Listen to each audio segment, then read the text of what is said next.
This is the Pick Your Poison podcast. I'm your host, Dr. JP, and I'm here to share my passion for poisons in this interactive show. Will our patients survive this podcast? It's up to you and the choices you make.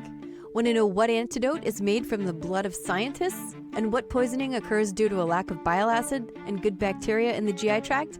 Listen to find out. Today's episode starts at your friend's house. You're visiting your friend and her new baby. You've been dying to meet him since he was born 4 months ago. You arrive with lots of gifts, cute outfits, and colorful toys you couldn't resist buying. Your friend opens the door in sweatpants and a t-shirt covered in vomit. She has deep hollows under her eyes. You ask how she's doing. Surviving, she says with a tired smile. She passes you the baby. He's cute, pink, chubby, and bald. He grunts a few times. She says he's been constipated since yesterday, but is overall doing well.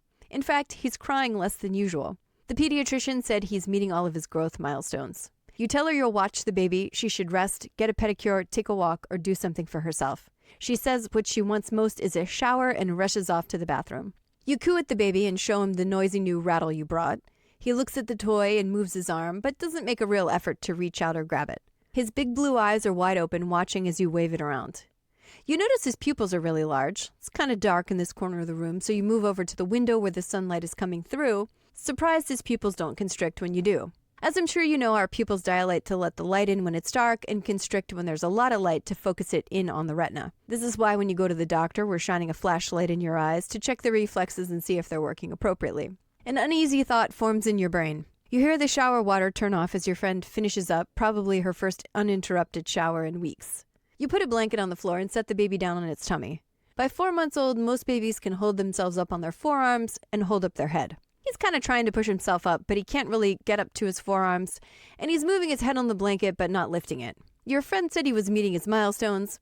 Maybe this is just a normal variation and nothing to be worried about. But of course, you can never turn off your ER doctor and toxicologist brain, and the uneasy feeling becomes a bit of concern now. Your friend comes out of the shower with a smile and clean clothes. She reaches for the baby to start breastfeeding. He doesn't immediately latch on. How's he doing with tummy time, you ask? She says good. He's been able to hold his head up until yesterday. Seems like it's gotten a little floppy again. He still hasn't latched on. She shifts, trying to improve his position. How about reaching for and holding toys, you ask? He loves that rubber giraffe, she says, pointing to a toy on the table. He's still not feeding yet, so you pick up the toy and ask if you could interrupt for a second. She turns the baby towards you. He cries, but it's a very weak sound. You wave the giraffe. Same as before, he sort of moves his arms, but he doesn't really reach for the toy. I think we need to go to the emergency department, you blurt before you can think of a more sensitive way to say it. Her eyes widen. She says, I had a call-in about the constipation to the pediatrician an hour or so ago. I hadn't heard back yet, but I didn't think it was an emergency. It's not the constipation itself you're worried about. You tell her you're concerned this might be more than the pediatrician could address in the office and take her and the baby to the ER. This is fiction, so of course you're the baby's doctor. The nurse hooks him up to the monitor. His temperature is 98.6 Fahrenheit or 37 Celsius, so no fever. His heart rate is 150 beats per minute, normal for his age. It's difficult to get blood pressures in babies, so we don't often check them unless there's a specific concern. His respiratory rate is 50 breaths per minute, also normal, and his oxygen saturation is 90% on room air.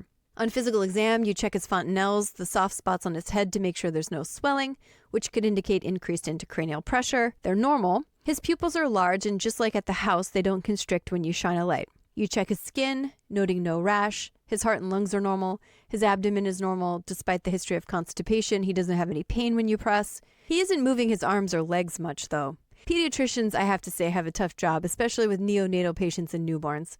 The patients can't talk. They can't tell us what's wrong. All they can do is cry. I always feel like it's as much detective work as medicine when I'm taking care of these little guys. Mom said he was a full-term baby born via vaginal delivery. He hasn't had any medical problems, doesn't take any medicines, and she hasn't given him anything over the counter. He's up to date on all of his vaccines. So with our patient, what stands out as the main issue here is the muscle weakness or hypotonia in medical terms. Parents love to talk about the milestones and how their kids are doing. Now, in reality, some kids are slower developers than others, and generally speaking, a little delay is nothing to be concerned about. Here, what's worrisome is regression, raising concern for a serious problem. He was able to hold up his head, he was able to push himself up on his arms, and now he can't. From an emergency standpoint, this is worrisome. In fact, if you hold him with your hand under his back and his butt, he's floppy, meaning his limbs just kind of flop down. All right, so what do you want to do first? On a positive note, his vital signs look good, so we have time to figure out what to do. You order an IV and some basic labs. Next, we need to think about what type of things can cause muscle weakness in babies to kind of further direct our care. In the past, we've talked about electrolyte disturbances. Do you remember what electrolyte can cause muscle weakness? Question number 1, A, sodium, B, chloride, C, magnesium. The answer is C. High magnesium causes muscle weakness, as well as both high and low potassium. We'll get the electrolytes with the labs, but a breastfed baby really shouldn't have electrolyte disturbances. Encephalitis and meningitis are at the top of my list. These are caused by bacterial and viral infections. But he never had a fever, and mom denies any sort of cough or cold symptoms. We probably will need a spinal tap or a lumbar puncture to check. That said, it's not a classic presentation for either of these diagnoses. There's something called Guillain-Barré syndrome, which we've touched on before. It's a neurological disease which sometimes occurs in association with viruses and sometimes without any known etiology. It causes ascending paralysis. The Miller-Fisher variant causes descending paralysis, though less often extremity weakness. We'd have to consider these. They're clinical diagnoses. One clue we have is an elevated protein in the cerebrospinal fluid after a tap. Could he have polio? He's been vaccinated, so no. But these days we often have to consider historical diseases we didn't used to think about. Polio is a virus, so you'd expect a fever, and often it causes asymmetric weakness. If you've ever met a person who had polio in the past, they usually have, for example, one leg that's weak. One I want to mention is diphtheria.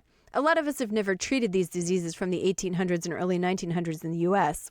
Interestingly, diphtheria can cause a demyelinating neuropathy with cranial nerve involvement.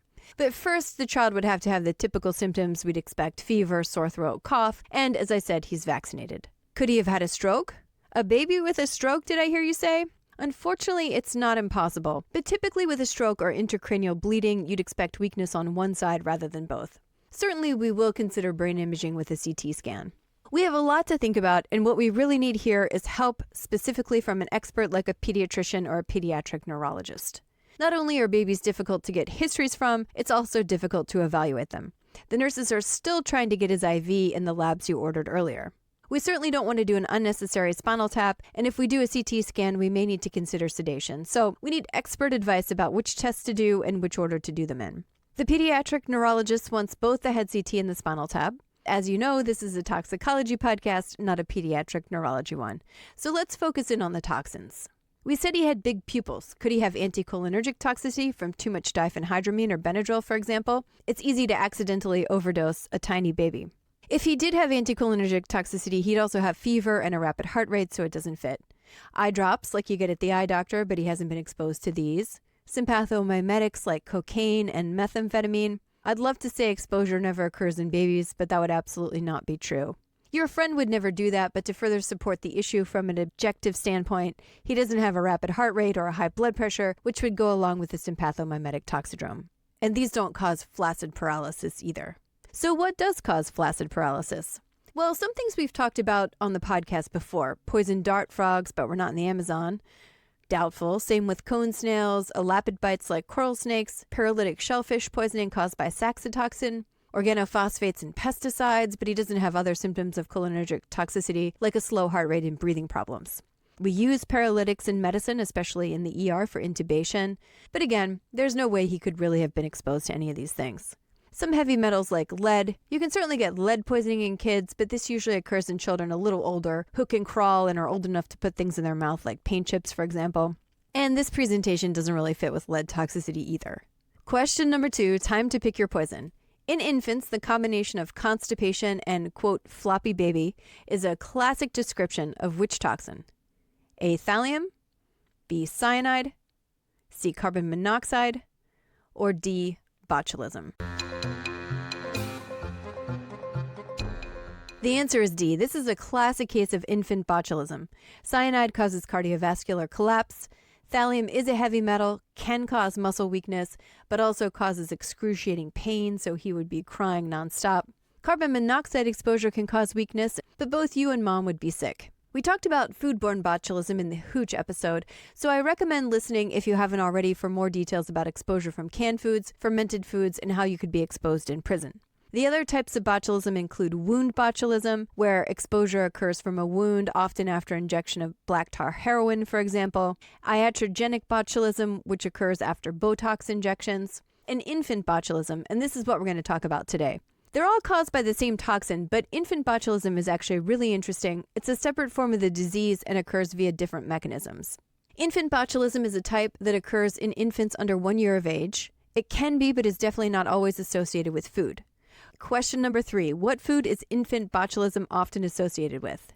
A. Bananas, B. Peanuts, C. Honey, or D. Artichokes?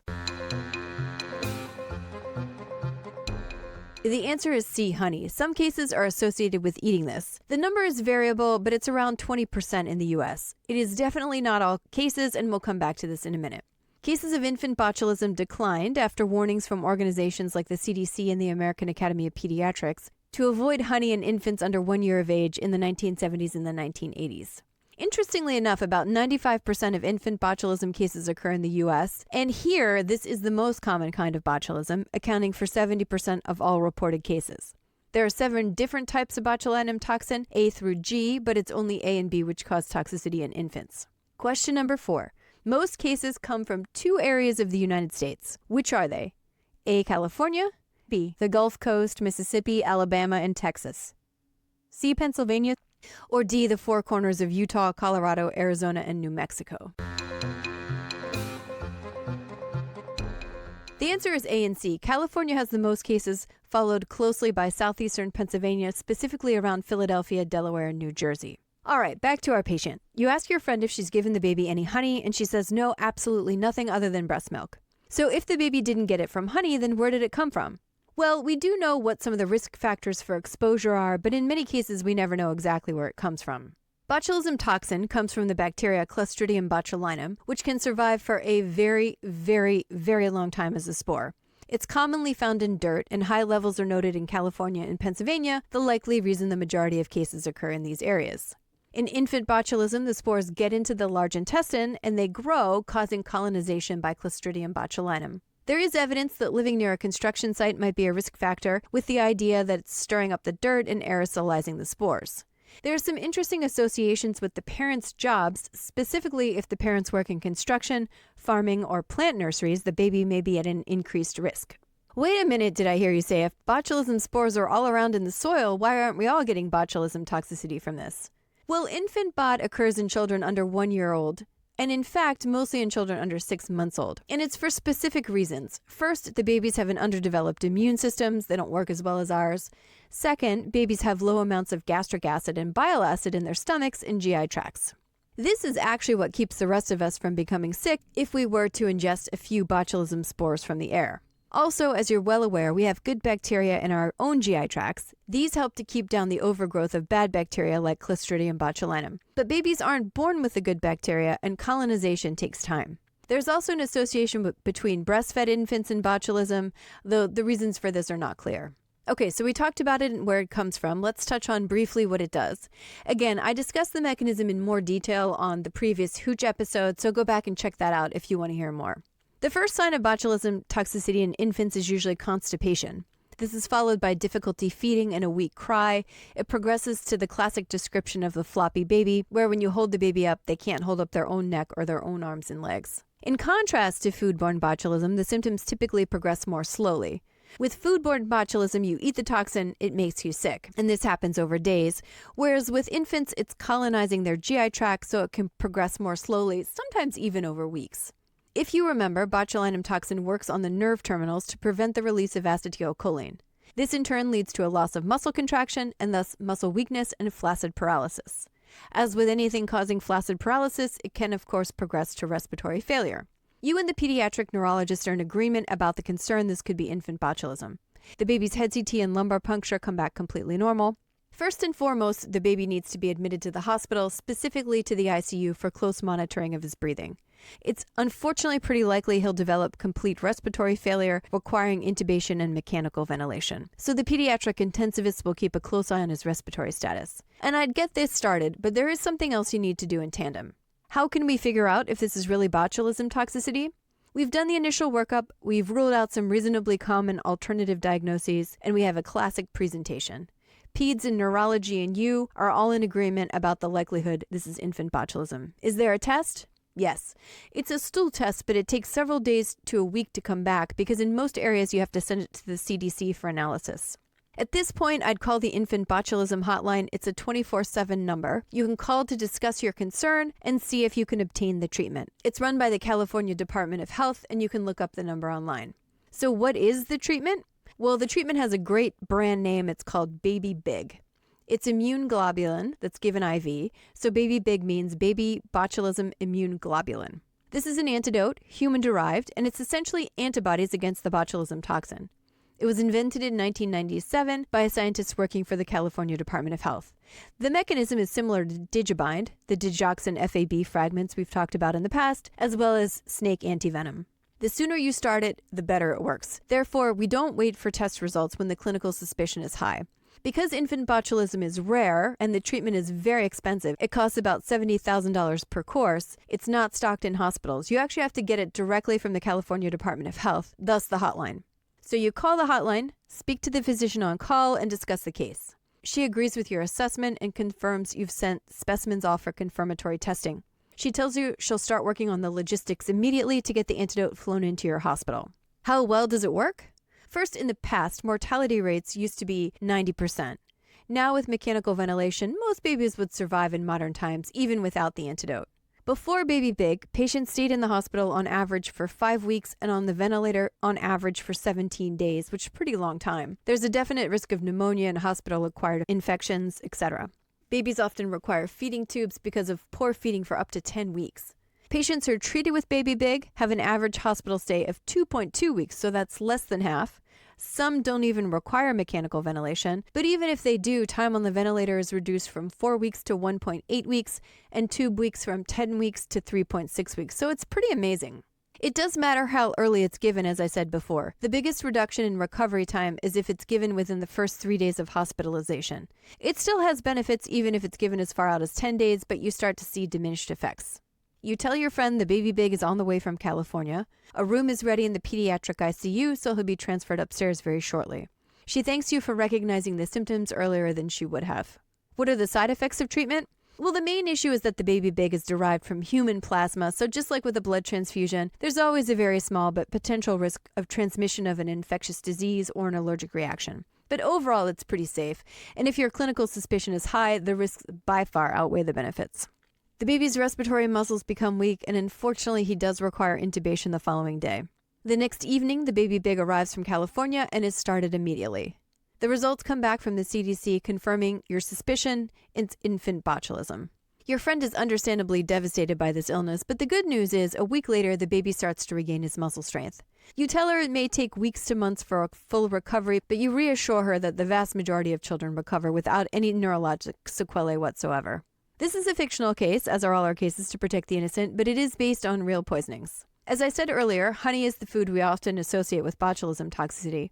However, just last month there was an outbreak of infant bot related to contaminated formula in the U.S. You may have heard about it in the news. The formula was recalled, but about 51 infants in 19 states were believed to have had toxicity. Fortunately, though, all of them survived. It can be tough to diagnose infant botulism in the emergency department if the parents bring the patients in early with symptoms that are only like, say, constipation or difficulty feeding, so you have to maintain a high level of clinical suspicion, particularly if you work in areas like California or Philadelphia. Interestingly, there was a study to see if infant botulism might explain cases of SIDS, i.e. sudden infant death syndrome. This is a devastating problem that we don't know very much about. It's a horrific, life-altering event for the parents and the family of the infants. It's also pretty traumatic for the physicians, nurses, and hospital staff when these babies come in and can't be revived. In a series of 250 infants, post-mortem, of course, tragically, botulism wasn't present in any of the babies, so it's not likely a contributory factor. I didn't know until I was doing research for this podcast that it's actually really amazing how the Baby Big was invented. I mentioned earlier there was a research scientist at the California Department of Health. It took 15 years and $10 million to develop it. Under California state law, all of the funds used to buy the Baby Big have to go back into the program itself. And as I said, it's human-derived, so this means they rely on human volunteers, many of whom are also scientists. They make a batch once every 5 years. One donor, for example, is a woman who is a biochemist who happened to be vaccinated against botulism because she was studying the germ in the lab. She produced high levels of the antibody in her bloodstream as a result. Volunteers have had to undergo boosters of an investigational botulism vaccine, which causes side effects like pain and welts in the area where it's given. Nevertheless, the volunteers are willing to undergo these side effects to help the babies. It's pretty amazing. The last question in today's podcast. Clostridium botulinum was named after a food it's often associated with in the 1700s and 1800s. Botulus is the Latin word for A. Sausage, B. Olives, C. Peaches, or D. Potatoes. Follow the Twitter and Instagram feeds, both at PickPoison1 for the answer. Remember, never try anything on this podcast at home or anywhere else. Thanks for listening. It helps if you subscribe, leave reviews, and/or tell your friends. Transcripts are available at pickpoison.com. While I'm a real doctor, this podcast is fictional, meant for entertainment and educational purposes, not medical advice. If you have a medical problem, please see your primary care practitioner. Until next time, take care and stay safe.